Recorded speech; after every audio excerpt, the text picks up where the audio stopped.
Professor Zia الرحمن صدیقی، شعبہ اردو، علی گڑھ مسلم یونیورسٹی علی گڑھ۔ طلباء، آج ہماری گفتگو کا موضوع ہے مضمون نگاری۔ مضمون کی بہت سی تعریفیں کی گئی ہیں، لیکن اس کی مکمل وضاحت کرنا مشکل ہے۔ دراصل مضمون سے مراد ذاتی خیالات و تجربات کا اظہار ہے۔ موضوع اور حیت کا تعین نہیں کیا جا سکتا۔ مضمون کے موضوعات میں بہت وسعت ہے۔ ہر قسم کے موضوعات کو مضمون کی شکل میں پیش کیا جا سکتا ہے۔ مضمون میں داخلی اور خارجی دونوں بیانات ہوتے ہیں۔ مضمون نگاری کے خاص اصول: موضوع کا انتخاب، غیر ضروری طوالت سے بچنا اور بیانیہ انداز و اسلوب بتائے جاتے ہیں۔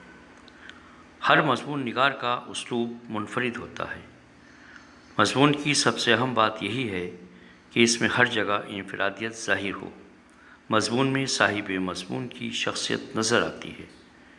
اس بات کو اس طرح سے بھی کہا جا سکتا ہے کہ مضمون نگار کی شخصیت کا آئینہ ہوتا ہے۔ مضمون میں پڑھنے والے کی دلچسپی کا خاص خیال رکھا جاتا ہے۔ کسی موضوع کو دلچسپ انداز میں پیش کرنا ہی مضمون کا مقصد ہے۔ اردو میں مضمون نگاری کی ابتدا انگریزی ادب کے زیر اثر ہوئی۔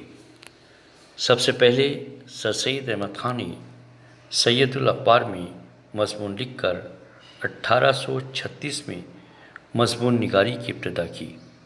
اسی زمانے میں ماسٹر رام چندر نے مضامین تحریر کیے۔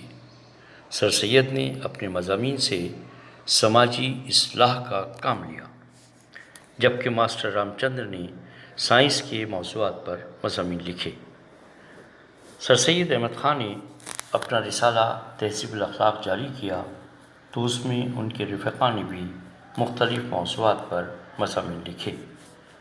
سر سید احمد خاں اور ان کے رفقا نے ادیب یا انشا پرداز کی حیثیت سے مضامین نہیں لکھے تھے، لیکن ان کی تحریریں اردو ادب کا حصہ بن گئیں۔ اردو نثر کو انہوں نے خاص طرز دیا۔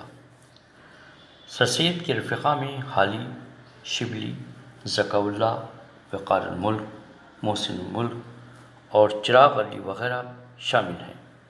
مولانا محمد حسین آزاد، سجاد انصاری، مہدی افادی، نیاز فتح پوری، مولانا ابوالکلام آزاد، سجاد حیدری الدرم، میر ناصر علی، خواجہ حسن نظامی وغیرہ نے مضمون نگاری کی روایت کو آگے بڑھایا۔ بعد میں قاضی عبدالغفار، مولوی عبدالحق، سید سلیمان ندوی، عبدالماجد دریابادی، وحید الدین سلیم، عصمت اللہ خاں، چراغ حسن حسرت، شیخ عبدالقادر، عابد حسین اور مجنوں گورکھپوری نے بھی مضامین تحریر کیے۔ شکریہ۔